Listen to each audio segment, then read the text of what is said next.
Just setting up my cameras. There's lots of people here watching me. It's always a bit weird. You gotta get yourself straight in the seat as well. And it's a left-hand drive. So, you know, nothing's ever normal in my life, is it? Welcome to the Next Gear Show.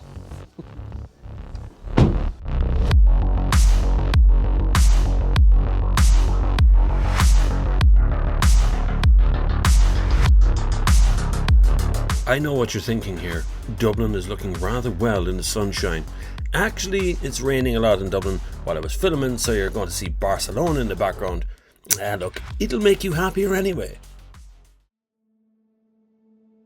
This is the Cupra Born, formerly known as the L-Born, and no matter what you say, it's the best looking version to come out of the group. Although the side profile is definitely ID3, the rest of the car looks class. The Irish pricing on this car seems to start around €31,440. Available 3 power outputs, including an e-boost performance pack that increases it to about 231 PS or 170 kilowatt. Ranges about 540 kilometers on a 77 kilowatt hour battery, and 0 to 100 kilometers an hour is about 6.5 to 6.6 seconds.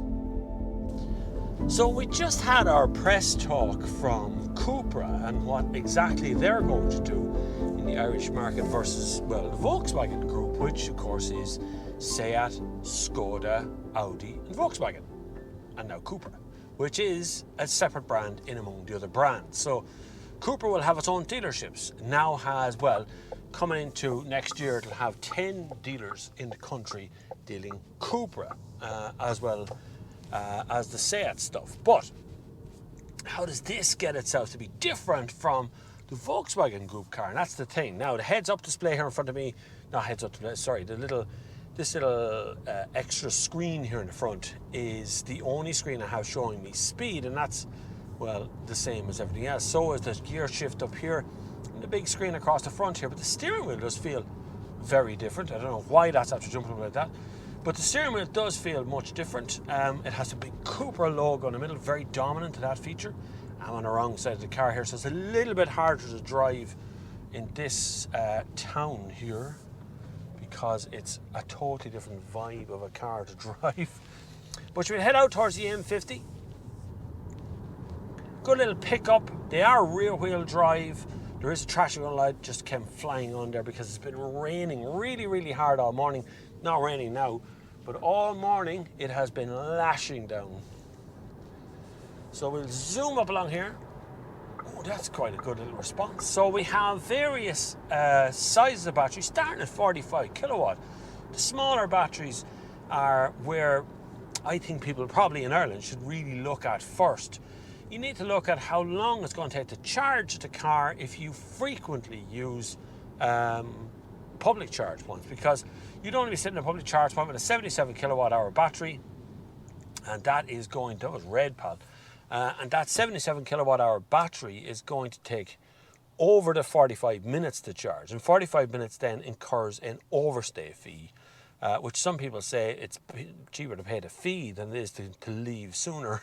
So some people do just sit there for the hour and a half. So we have 3 batteries to choose from, as usual with the Volkswagen group. We have a 45 kilowatt hour, 150 horsepower that one is. Then we have a 58 kilowatt, comes in 2 different horsepowers, a 204 and 231, and a 77 kilowatt hour battery comes in 231 only. 0 to 100 times vary between 8.9 seconds for the 45 kilowatt up to 7 seconds for the 77 kilowatt. You can go a little faster on the 231 horsepower. The 58 kilowatt one does 6.6 seconds. And WLTP, they range from 340 kilometers for the smallest battery up to 540 kilometers for the biggest battery. So the good part about having a Cupra Born versus the ID3 from Volkswagen, which would look very similar side profile, but front and rear do look very different. But the good part is this feels a little bit more sporty. It does feel more solid. I don't feel the bulk of the battery underneath, the weight of having batteries under there. I don't feel that at all. What I feel is just very sporty handling on the road. So the Cupra Born then offers a little bit more sportiness, and there is a much more aggressive exterior to it. Love the front line, and the rear of it actually looks good too. You know, there's no big I don't think it looks like ID3, apart from the side profile. Obviously it really does look like it there. It doesn't really offer you more over ID3, so let's be serious. You're not going to get a ton more equipment or anything else in it, but you do get offered a very different brand experience than the Volkswagen brand, because this is Cupra, so you feel that kind of sporty vibe to the whole thing. Interior wise, it's a lovely place to drive. It is a nice place to sit. It does have enough vibes in here to make it feel different than ID3. There was a couple of interesting slides at the press conference that I must discuss. Cupra Born competitors is what they put up here, and you can see that number one, there's no Volkswagen Group cars on this list, but interestingly, the upgraders include the Honda E, which is fairly new, Peugeot E208, which is very new, and the downgraders, the ones that have already bought into the higher spec stuff. Mustang Mach-E is really not on sale here yet. Jaguar I-Pace has been on for a long time, and Tesla Model 3, well, that's due an update fairly shortly, so you can see where the competition stuff fits in for this L Born or Born version of the car. God, it does have a little bit of torque behind it though. I quite like the kind of put your foot down, squirty nature of electric cars. This one has that as well, I have to say, it really does. You don't really feel the rear wheel drive element to this. Not like of old days, you feel like you're being pushed along with rear wheel drive.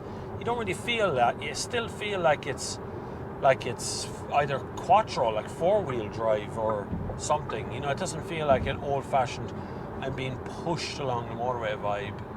Is it different enough? I don't know. Exterior looks, yes, definitely. Interior feel to the whole car. I actually think this is where the debate is going to begin. It'll come down to which brand you want to back rather than which car you want to buy, because essentially the things that are looking at inside the dashboard, the sat navs, everything else, it looks very similar, although Cupra has done its own version of the software on the system, which seems very stable. I don't see any problems with it. It's a little bit fussy here and there, but that's about it. But everything else, the looks, the feel, the vibe, the layout, is all the same as the ID3. So it'll come down to which brand you want to back first. And I know the kind of one that I like the look of. What would I plump for? I like what Seat do. I like what Cupra do. I like that brand. There's a youthfulness to that brand that really does make it feel like it's something different rather than being that kind of standard German vibe. There is a sort of a Spanish, you know, vibe to the whole car, and I like that. Is it different enough? Well, pricing is very similar, so does it have to be different enough is the answer to that. Well, no, not really. I think it needs to cut the costs of making electric cars, as I'm always complaining that electric cars are too expensive. This one seems to be fairly good value when you look at it on paper, and sitting here it seems okay. Obviously this is not a spec Irish one, because I'm sitting on a totally different side of the car here. It's not the same spec, it's a different spec. I know it says confidential on the top corner screen. Ignore that. It's okay. I got special permission for this. The range and the engine performance pack versions, you can see the prices there. 204 horsepower, 35,550. 150 horsepower, 31,440. And then performance pack ones will be 39 grand or 42,650 for the 231 brake horsepower. That's with the e-boost version of it as well. Pretty good value for money. I get it. They are inclusive of the SEAI grant. We don't know where that's going in 2022. It may change because everything seems to be changing at the moment when it comes to grants.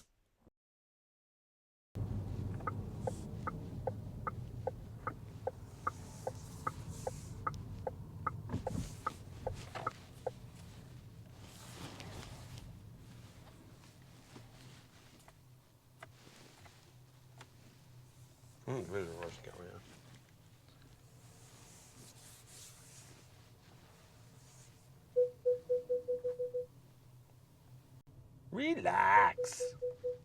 It's very edgy. So parking is up there. Handbrake? No handbrake. At least I don't see one. I mean, I get it. You put on a P up here, but I don't see a physical parking brake that I'm supposed to put on. Anyway, that was an interesting drive. I quite enjoyed that. Again, it turned itself off there as soon as I'm finished driving. I don't really need to do a whole lot. It's just after going into that sort of mode, and I quite like that. I don't want to be pressing buttons and putting in keys and stuff. They're all here in front of me. Anyway, thank you very much for watching. And until the next time, I'll see you on the far side.